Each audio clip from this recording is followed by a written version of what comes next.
Hi, everybody. I'm J. Alex Holderman, a professor of computer science and engineering at the University of Michigan. I couldn't be more excited about teaching this course. Voting is an essential feature of democracy, but electoral fraud, unfortunately, is as old as the voting process itself. Increasingly, however, the way we cast and count our votes completely depends on computer systems. Those systems need to work correctly and securely, or the outcome of elections might be in jeopardy. All of this creates new opportunities for fraud, new ways that things could go wrong in running elections. Alarmingly, many jurisdictions don't have in place the kinds of safeguards they need to ensure that the computers don't cheat. And then there are questions like, what about internet voting? When will we be able to cast our votes online? In this course, we'll examine questions like these. My goal is to make sure each of you comes away with an understanding of how computer security is critical to the election process and a knowledge of what we need to do to keep our elections secure. My own research focuses on computer security in a broadly applicable sense. I like to work on problems that have large social impact. But one of the problems that I just keep coming back to again and again is the use of computers in voting. Throughout this course, I'm going to include stories that come out of my own work and get to tell you about some of the adventures I've had along the way.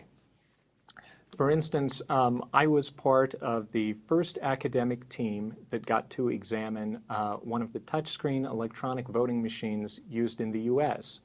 And at the time, the company that made these machines was extremely secretive. They didn't want anyone to be able to independently examine them. However, my research team was contacted by an anonymous source who offered to give us one of these machines to study. Now, some of the stories that come out of this are like something from a spy novel. You just can't make this up. And I was the member of the team who got to pick up the voting machine from the anonymous source. I drove up to New York City and double parked outside of a Times Square hotel. I then went into the alleyway behind the hotel where a man in a trench coat handed me a leather briefcase containing the voting machine. You'll get to hear what we found after we got to open that machine and see how it worked.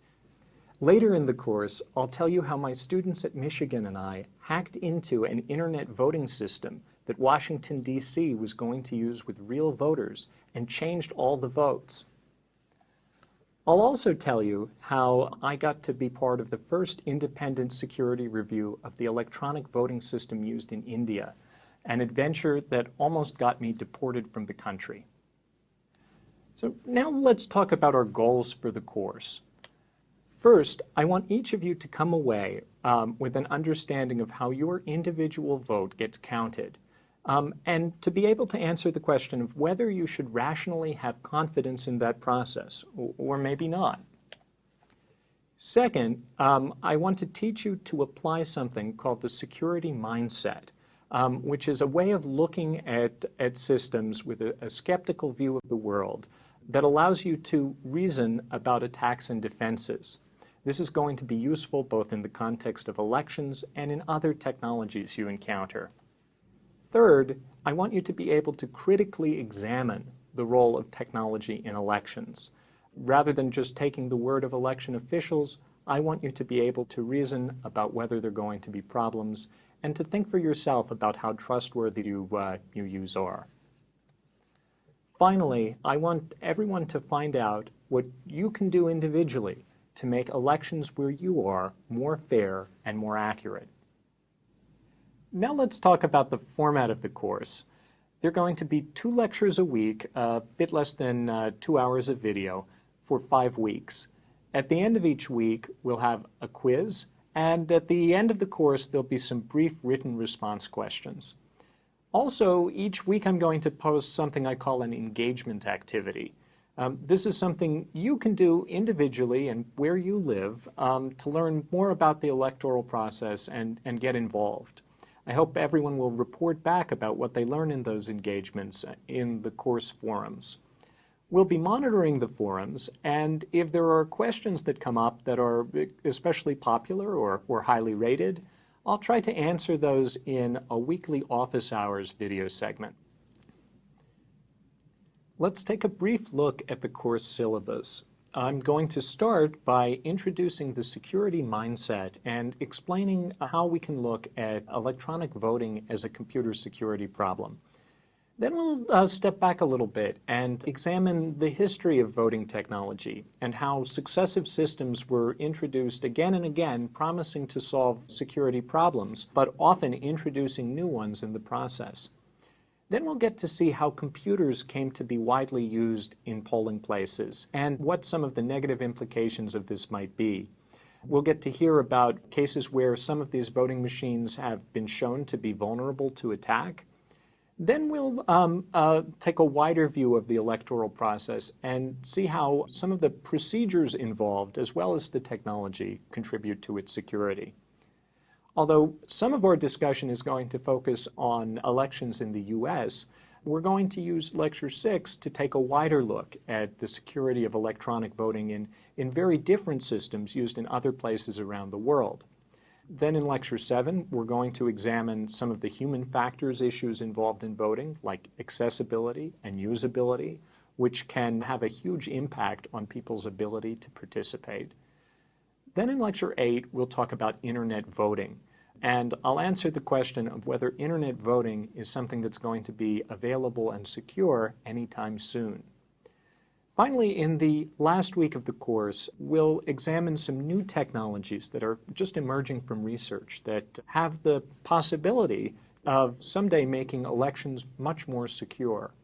And we'll end by talking about some of the public policy implications of election security, and I'll make recommendations for ways that we can make elections better and more secure for everybody. We also have a recommended textbook for this course, Broken Ballots by Doug Jones and Barbara Simons. This is absolutely the best scholarly treatment of modern electronic voting security issues. I'm going to post a series of chapters for you to read along with each week's lectures. I hope you'll all go out and get a copy and read along. You'll learn a lot more from the course if you do. Finally, on a very serious note, I need to talk to you all about ethics. I'm going to teach this class like a security course. And in security, you need to learn about how real attackers operate in order to understand how to defend against them. Unfortunately, some election systems are so insecure that what I'm going to teach you could be dangerous if it's used inappropriately. So you are legally and ethically obligated to use the information I'm going to teach you for good and not to do harm. Tampering with real elections, even to prove a point, is a very serious crime, and it's also a betrayal of the fundamental principles of democracy. That said, I hope everyone stays involved in the course, has fun, learns a lot. It's going to be an excellent experience for me as well, and I look forward to interacting with all of you.